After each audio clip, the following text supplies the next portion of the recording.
விஜய் வந்தா ரெண்டாவது எம்ஜிஆர். விஜய் வந்தாதான் இது நாடு நல்லா இருக்கும். இப்ப இருக்கிற ஆட்சி கொலகார குடும்பம் ஒழிச்சு கட்டணும்.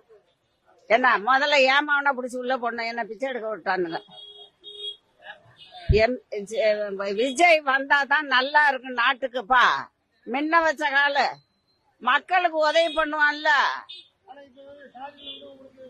ஐயா அவன் சொல்லக்கூடாதுன்னு இருக்கேன். என்ன சொல்றாங்க, இந்த சின்ன சின்ன பசங்க விஜய்க்கு ஓட்டு போடுவாங்க, வயசானவங்க ஒரு ஆள் கூட ஓட்டு போட மாட்டாங்க அப்படின்னு.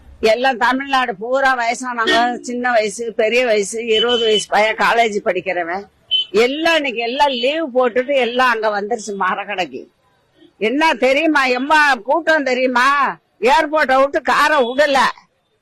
3 மணிக்கு தான் வந்தாப்புல எம்ஜிஆர் சிலையில. என்னது எவன் கொடுத்தாலும் வாங்குவான். ஆனா போடுறது விஜய்க்கு தான். எங்க காசை தானே கொடுக்கறான் எவன் வந்தாலும். ஆனா விஜய்க்கு தான் ஓட்டு. விஜய் தான் வரணும். என்னோட வாக்கு மூலம் நான் சாமி பருப்புல பிறந்திருக்கேன். அடிச்சு சொல்லுவேன். அவன் ஜெயிக்கலன்னா எனக்கு கேளுங்க. ரைட்டா?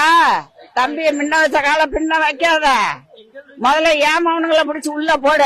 என்ன பிச்சை எடுக்க விட்டுட்டானுங்க. டிவிக்கே நல்லா இருக்கும்னு நினைக்கிறேன். ரொம்ப நாளாவே டிஎம்கே ஏடிஎம்கேன்னு வந்துகிட்டே இருக்காங்க. கொஞ்சம்